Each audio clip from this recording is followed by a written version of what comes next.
படிக்கும் போதே வேலை வேண்டுமா? வெளிநாட்டில் வேலை வேண்டுமா? வாங்க Amrita international institute of hotel management, Thadagam road, Kovai. தொடர்புக்கு 9578109555.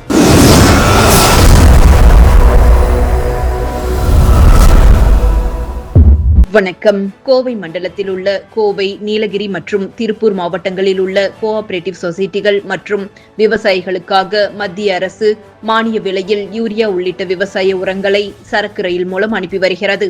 அதன் பின்னர் கோவை மண்டலத்திற்கு கவுண்டம்பாளையத்தில் அமைந்துள்ள சக்தி இண்டஸ்ட்ரியல் கார்ப்பரேஷன் கம்பெனி மூலம் உரம் விநியோகிக்கப்பட்டு வருகிறது. அதனையடுத்து சக்தி இண்டஸ்ட்ரியல் கார்ப்பரேஷன் கம்பெனி சரக்கு ரயிலில் இருந்து லாரிகள் மூலம் யூரியா மூட்டைகளை எடுத்து அந்தந்த மாவட்டத்திற்கு அனுப்ப Bharathan Ramasamy corporates private limited என்ற நிறுவனத்தை ஓபன் டெண்டர் மூலம் தேர்ந்தெடுத்தது.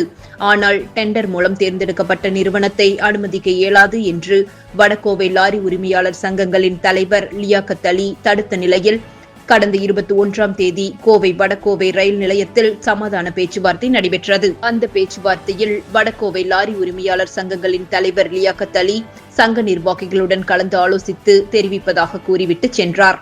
இதனால் உரிய முடிவு எட்டப்படவில்லை. இந்த நிலையில் இன்று கோவை வடகோவை ரயில்வே நிலையத்திற்கு மத்திய அரசு இந்தியன் பொட்டாஸ் லிமிடெட் கம்பெனி மூலமாக சரக்கு ரயிலில் 1340 டன் அடங்கிய யூரியா வேகன்களை அனுப்பியுள்ளது. இதற்கு மத்திய அரசு சுமார் 90 கோடி மானியம் தருகிறது.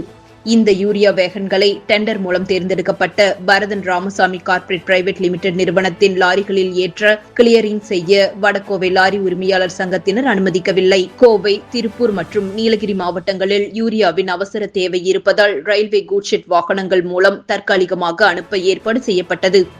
தொடர்ந்து அனைத்து யூரியா மூட்டைகளும் 60 லாரிகள் மூலம் அந்தந்த மாவட்டங்களுக்கு அனுப்பி வைக்கப்பட்டது. இதற்கு ரயில்வே போலீசார், RPF, கோவை சாய்பாபா காலனி போலீசார் ஆகியோர் பாதுகாப்பு பணியில் ஈடுபட்டனர். இதுகுறித்து சக்தி இண்டஸ்ட்ரியல் கார்ப்பரேஷன் கம்பெனி தலைவர் பாண்டியன் கூறும்போது, வடகோவை லாரி உரிமையாளர் சங்கத்தினர் டெண்டர் மூலம் அனுமதிக்கப்பட்ட நிறுவனத்தினரின் 6 லாரிகள் இயங்க வரும் நாட்களில் முடிவு தெரிவிப்பதாக கூறியதை தொடர்ந்து இன்று யூரியா வேகன் அந்தந்த மாவட்டங்களுக்கு ரயில்வே கூட்ஷெட் வாகனங்கள் மூலம் அனுப்பப்பட்டது. அடுத்த வேகன் வருவதற்குள் அவர்கள் உரிய முடிவு எடுக்கவில்லை என்றால் சட்ட ரீதியாக நடவடிக்கை எடுக்கப்படும் என்று கூறினார். கோவை ரயில்வே கூட்ஷெட்டில் யூரியா வேகன் வந்திருக்கிறது. இந்த யூரியா மொத்தம் 1300 டன். ஏற்கனவே கடந்த 1 மாத காலமாக இங்கு எந்த விவசாய பொருட்களும் இறக்குமதி செய்யவில்லை. ஒரு அமைதி பேச்சுவார்த்தை நடைபெற்றது. அந்த அமைதி பேச்சுவார்த்தை நடைபெற்றிருந்த பொழுது அங்கு முற்றுப்புள்ளி வைக்காமல் தொடர்ந்தது. இன்று வேகன் வந்ததன் காரணமாக அசோசியேஷனுடைய பொதுச் செயலாளர் திரு ரவி அவர்கள் பேச்சுவார்த்தை நடத்தி, நீங்கள் முதலில் இதை கிளியர் செய்து விடுங்கள், உங்களுடைய டிரான்ஸ்போர்ட் கான்ட்ராக்டுடைய 6 லாரிகள் ஓட வேண்டும் என்பது விதி.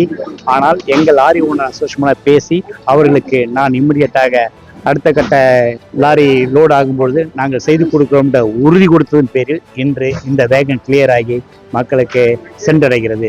நன்றி.